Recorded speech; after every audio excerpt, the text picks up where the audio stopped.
being able to change yourself, to be able to drive your life in a direction that you want, is certainly an ability that most people would like to have. But there are some monumental mistakes that people make in the act of trying to change themselves. And today I'm going to talk about the methods that I've used and the methods that I think are very effective in becoming capable of lasting true change. I myself have changed in many ways over the years, but these principles have applied throughout every single actual lasting change we have, because I don't think anybody wants to kind of sort of change and then just revert back to however they were before. So getting right into it, the main primary concept that I'm going to be talking about and what is the base of all this is that the mistake that people make is just trying to change a behavior, just trying to change the result of something, really. Like, for example, if somebody wanted to lose weight, just trying to lose weight, just trying to change the outcome is the mistake that I think people make. Changing just the outcome or just trying to change one certain behavior, the reason that this can cause issues in terms of it not being a lasting true change or not changing at all is the fact that these things are more of a surface level thing.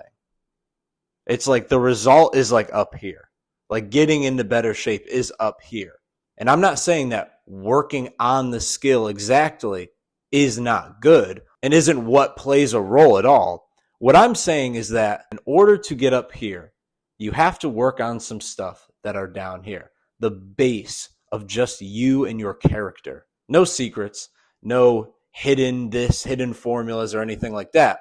I'm just talking about the side of change that I think it's deeply, deeply overlooked and is more important now than ever. The base, the foundation that gets deeply overlooked and is under attack now more than ever is having the clarity, the mental clarity, having that feeling of connection to yourself, not having your brain in a million different areas, just thinking about this and thinking about that and too much clutter, having the mental energy and being able to truly see what you want for yourself. The only way you learn or change something is through your own effort, through you discovering something, through you seeing it, through you feeling, oh my gosh, I get it now. Other people like a coach, a teacher, a mentor, they do play a vital role in the sense that they can show you, they can guide you, they can help you along the way. But the true point of this all is that you find, you see, you are like, oh my gosh, you have that aha moment. And that is when true change happens. I'll say it again. Other people can help you along the way, guide you, but the real change happens when the individual finds it. Nobody can actually teach you anything. Somebody can help you learn something, but you have to actually learn something in order to change. And in order to have that, you need the mental clarity, the vision, the feeling of like you're in your own world. You're not mentally elsewhere. You're not distracted. You have the mental peace and calm. That is what I'm talking about. I'm talking about how do you get to the point to where now you are fully at your most capable of being able to change because you have the mental clarity, because you have the mental energy, because you can see it, you can feel it, and your brain is just running far more clear and healthier. There are 3 simple steps that if you start these, you'll get to the point where you're capable of changing relatively very fast if you truly apply these. The first things first, and the most important part to start on, because this will block you from having the vision, the energy, and even knowing what you want in your life, is you got to get off and severely limit the modern stimulation. No matter what your feelings are about it, the reality is our brains have not evolved as fast as our lifestyles have. Our brains have not evolved as fast as our culture has. Yeah, relatively, everybody likes to scroll, watch a ton of stuff, always listening to this and doing this and, oh, what about this and that? And their brains all over the place.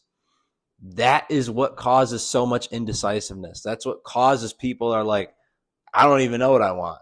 I don't even like, people are so stuck in their own body. Like they can't move. They want to do a million, billion, trillion things and they don't really act on any of it. This is where that stems from. And like I said, that is just the reality. Our brain is not meant for the fast-paced overload of stimulation that has become common in our culture. When you're seeing tons of artificial perspectives, you're seeing random information at rates we've never seen before. You're seeing this and that and this and that. You don't give your brain a break to be bored. You don't give yourself a break to really just sit down and think and ponder about stuff. That is going to affect you from changing. Use modern tech as an intentional tool. If you want to learn a certain skill, you can actively search that up. But cut out all the browsing. Cut out all the using it as a means to curing your boredom. If you want to be able to change, you're going to have to allow boredom and understand it's amazing. You're going to have to allow yourself to just think and ponder and just be in your own life, not mentally elsewhere. Now, after you cut out the stimulation, you're living in your real life, not in TikTok land, unable to even think about what's going on. The second thing is that you will be very, very bored at first, but you need to fully embrace that. Boredom is the modern person's boogeyman. People fear boredom like nothing else. But if you want to be capable of changing and just live a much happier life, switch this mental construct you have around boredom. Switch your perspective around this.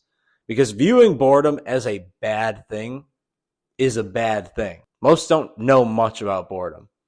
Boredom is when your brain gets a chance to not have to work so hard.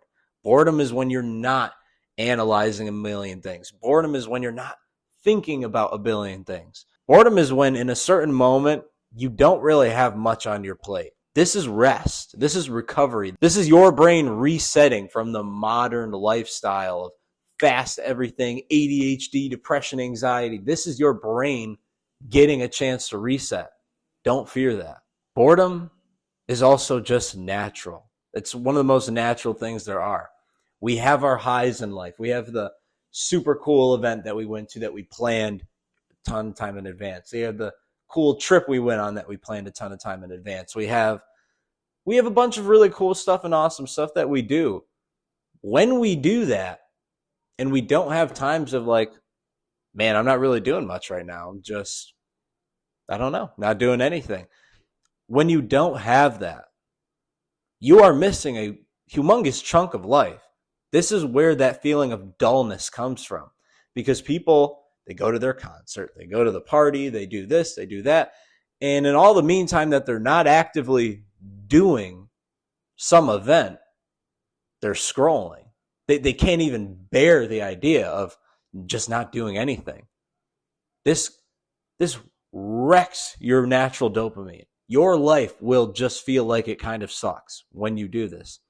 That is why people feel that now. But when you understand that boredom is your friend, boredom is your brain becoming stronger, healing, getting a chance to reset, you will all of a sudden get waves of true inspiration, true wants, true things that you want to change. One of the biggest problems with social media is that, for example, somebody will see a video of a cool tattoo. That gives them an artificial motivation most times for most people. Now they're like, oh, now I kind of want a tattoo. It's like, if you never saw that video, who knows if you would have wanted a tattoo. But in that moment, it gives you this artificial high. They go wind up getting the tattoo, and they live their whole life like that. They see something, they get an artificial high, they go for it, then they realize, I don't really like that. So then they go back. And that is the whole modern process of changing, which is try a billion things, go an inch deep into them, and then just be like, nah, I don't really want that. And then wind up not changing anything. It's the opposite when you embrace boredom. When you no longer have the insane amount of input and stimulation, and you embrace that boredom, you all of a sudden are like, wait, I really want to change that. I see it differently now because it's authentic. It's actually coming from me. That is the superpower of boredom. You got all this stuff out of your face. You are embracing boredom. You're practically a superhuman compared to the modern norms. Now all that's left in order to change is just thinking about it in small, little daily increments, daily, weekly tasks. Don't put the weight of a giant goal all at once on top of your shoulders. Think about, how would I want to change? How can I make this enjoyable for me? How can I apply this to my daily life? Those daily inputs is what gets you to the goal. It should feel almost too simple because real change really is that simple. Real change comes from when you strip away the BS. It's not about adding more. It's about removing the clutter. Real change comes from you seeing something, feeling something. You have your aha moment. That is real change. Just have that indescribable feeling of understanding, which only can come from clearing your brain, from you truly being in your real life. If you guys are interested in becoming your most physically vital and regaining your mental clarity, if you're interested in my one-on-one coaching, I'll leave a link in the description of a YouTube video describing my coaching, a link to my booking page if you just want to book a call, and my Instagram if you want to DM me. But besides that, have an absolutely blessed day. I'll see you guys on the next one.